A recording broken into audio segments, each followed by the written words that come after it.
Hello guys. तो एक बार फिर से हम लोग आज की वीडियो में डिस्कस करेंगे क्लास 9th का केमिस्ट्री का एटम्स एंड मॉलिक्यूल्स का most important topic that is Dalton's atomic theory.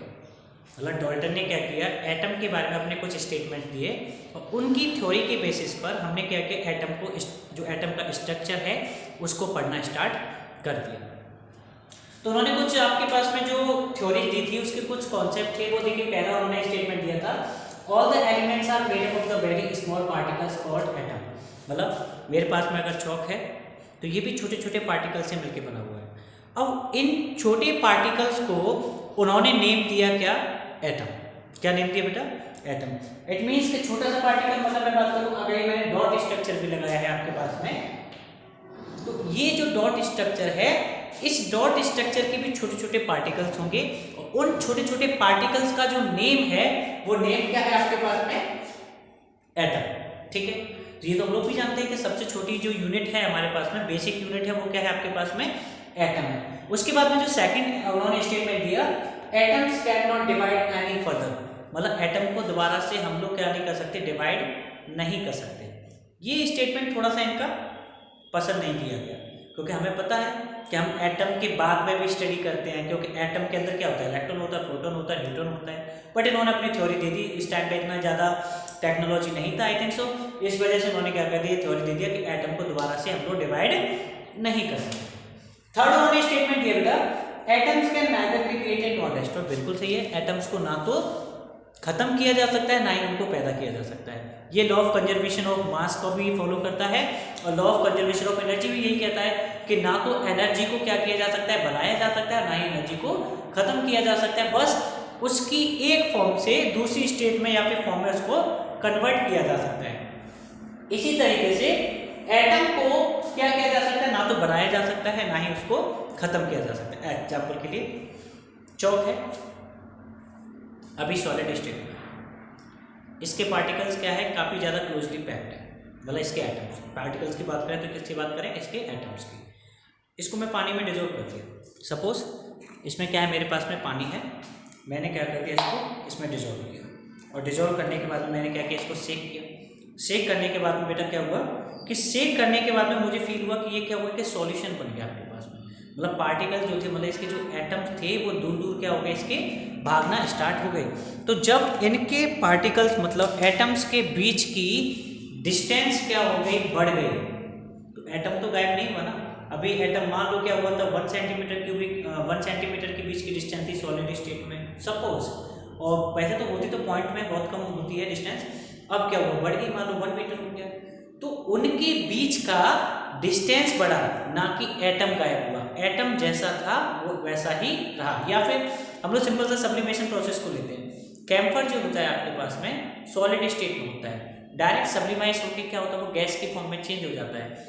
हमको दिखाई तो नहीं दे रहा है वो, बस इसका मतलब ये है कि एटम भी गायब हो गया, नहीं बेटा, अभी वो सॉलिड स्टेट में था, सॉलिड स्टेट से डायरेक्ट वो क्या हुआ, सब्लिमाइज होकर क्या हुआ, गैसेस फॉर्म में आ गया और गैसेस के एटम्स को हम लोग आसानी से देख नहीं सकते। तो उनका ये वाला स्टेटमेंट भी बिल्कुल सही था कि atoms can neither be created nor destroyed. ना तो एटम को बनाया जा सकता है, ना ही एटम को खत्म किया जा सकता है।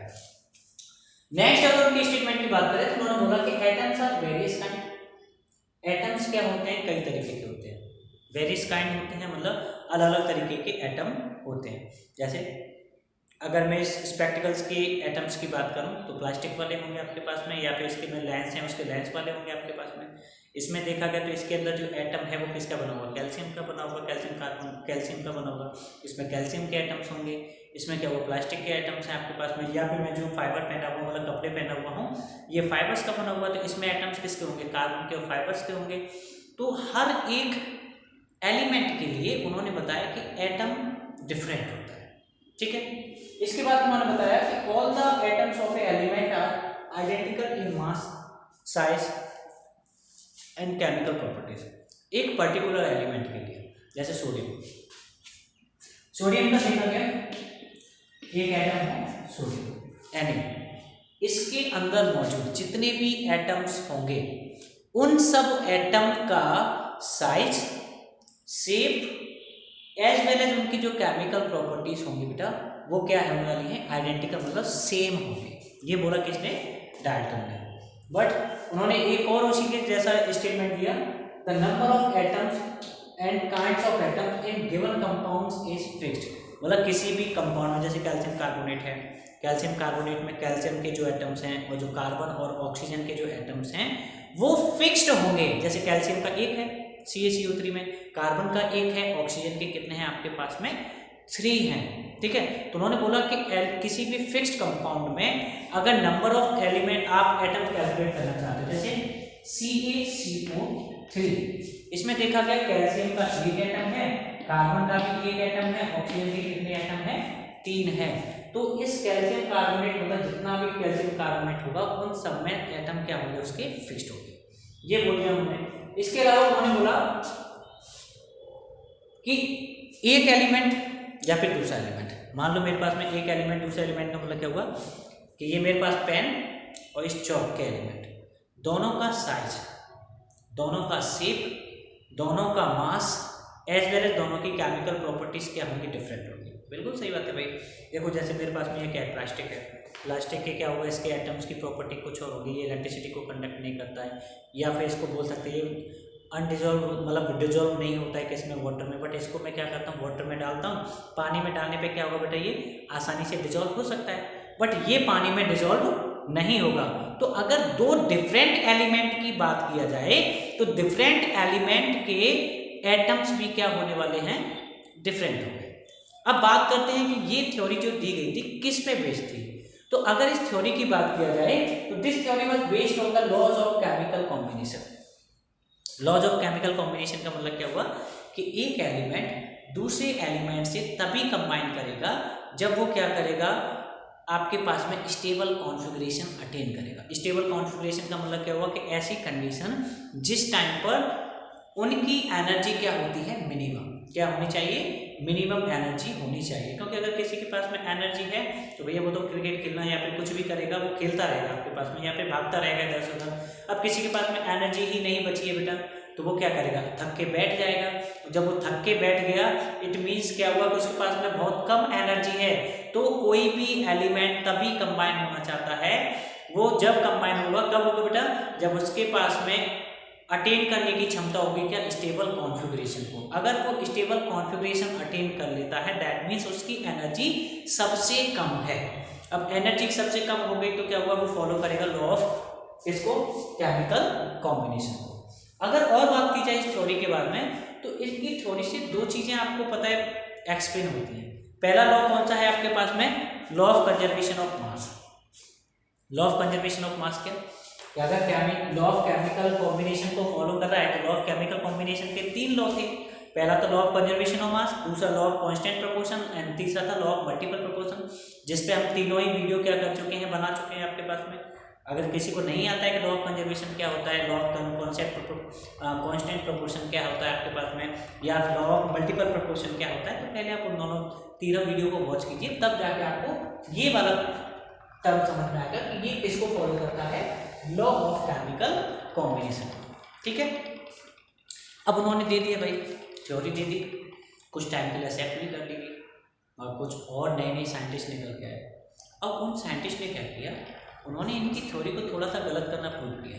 गलत करना प्रूव का मतलब क्या हुआ कि इनकी थ्योरी के बीच में कुछ ड्रॉबैक्स निकालना, कमियां निकालना स्टार्ट किए। कमियां निकालना का पहली कमियां तो हमने आपको पहले डिस्कस कर दी कि उन्होंने बोला atoms can not divide any further, मतलब एटम को दोबारा से डिवाइड नहीं किया जा सकता। तो देखा जाए तो बेटा आपके पास में एटम को डिवाइड कर सकते हैं भाई, सीधा सा है। एक एटम किससे मिलकर बना हुआ है, वो मिलके बना है किससे बेटा, इलेक्ट्रॉन से, प्रोटॉन से और न्यूट्रॉन से, इन तीनों चीजों से मिलके बना हुआ है। बट ये डाल्टन मास है तो ये कह रहे थे कि भैया एटम को दोबारा से हम लोग डिवाइड नहीं कर सकते, बट एक्चुअल में ऐसा नहीं होता। तो उनकी पहली कमी यही थी कि उन्होंने बोला कि atom can not be divide further, but actual में ऐसा क्या है बेटा कि एटम को डिवाइड किया जा सकता है, वो भी कितने पार्ट्स में, 3 पार्ट्स में, इलेक्ट्रॉन, प्रोटॉन एंड न्यूट्रॉन, जो कि एक एटम के क्या होते हैं, कंपोनेंट्स होते हैं। सेकंड इसकी जो कमी थी बेटा वो थी कि it does not explain about isobars. Isobars का मतलब क्या हुआ कि उन्होंने ये बोल दिया कि डिफरेंट एलिमेंट हैं, जैसे मैंने इसका एग्जांपल दिया था पेन का और इसका चौक का एग्जांपल दिया था कि डिफरेंट एलिमेंट हैं तो उनके एटॉमिक मास भी क्या होने चाहिए, डिफरेंट होने चाहिए। बट एक्चुअल में ऐसा नहीं होता।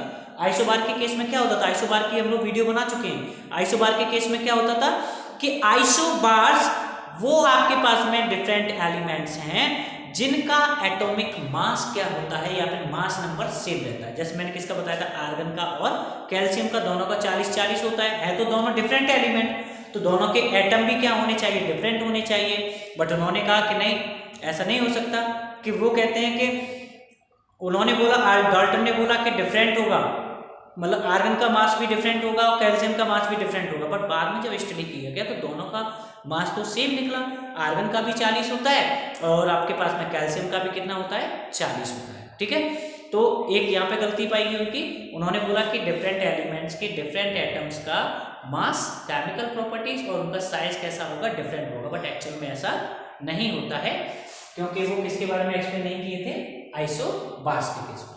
एक चीज उन्होंने ये भी बोला कि कोई भी सेम एलिमेंट है तो सेम एलिमेंट होने पर उसके हर एक एटम का साइज, मास और केमिकल प्रॉपर्टीज क्या रहेंगी, सेम रहेंगी।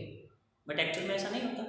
क्लोरीन का ले लेते हैं हम, क्लोरीन की अगर बात किया जाए तो क्लोरीन के आइसोटोप्स आपको पता है कौन कौन से होते हैं, क्लोरीन 1735 और एक होता है क्लोरीन 1737। दो आइसोटोप्स होते हैं क्लोरीन के, जिनके केस में एलिमेंट तो सेम ही है ना, क्लोरीन, इधर भी क्लोरीन क्या है, सेम है, एलिमेंट सेम है बट इसका मास डिफरेंट है। बट वो कह रहे हैं, क्या कह रहे हैं, all the atoms of atoms in different identical in mass, mass उनका क्या होगा, सेम होगा। मतलब एक एलिमेंट के एटम का मास क्या होने वाला है, सेम होगा, उन्होंने ये बोला डाल्टन ने। बट एक्चुअल में ऐसा नहीं होता। तो वो फेल हो गए किसके बारे में एक्सप्लेन करने के बारे में, आइसोटोप्स के बारे में। उन्होंने आइसोटोप्स के बारे में एक्सप्लेन नहीं कर पाए। नेक्स्ट तीसरा हमने इसके बारे में डिस्कस कर ही लिया है कि तीसरा उन्होंने बोला था कि एटम शुड बी इंडिविजुअल, मतलब एटम्स को दोबारा हम लोग डिवाइड नहीं कर सकते। बट एक्चुअल में ऐसा नहीं होता। हमने बता दिया कि एटम को हम लोग फिर से 3 पार्ट्स में डिवाइड कर सकते हैं, उसके 3 कंपोनेंट्स में डिवाइड कर सकते हैं। पहला क्या था आपके पास में, इलेक्ट्रॉन, दूसरा क्या था, प्रोटॉन, और थर्ड क्या था आपके पास में, न्यूट्रॉन।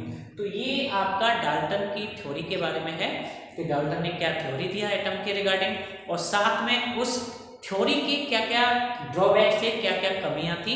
तो ये हमने क्या किया, एक ही वीडियो में ऐड करने की कोशिश की है। तो आपको पता ही है आपको क्या करना है, वीडियो अच्छी लगती है तो लाइक करना है, सब्सक्राइब करना है, अपने फ्रेंड्स को ज़्यादा से ज़्यादा फॉरवर्ड करना है, जिससे कि उनको भी पता चल सके कि अच्छा मैटर किस तरीके का है या फिर कहाँ से उनको ऑब्टेन हो रहा है। आप स्क्रीनशॉट ले लीजिए, ठीक है। तो बने रहिए हमारे साथ में, बढ़ते रहिए और पढ़ते रहिए। तब तक के लिए बाय।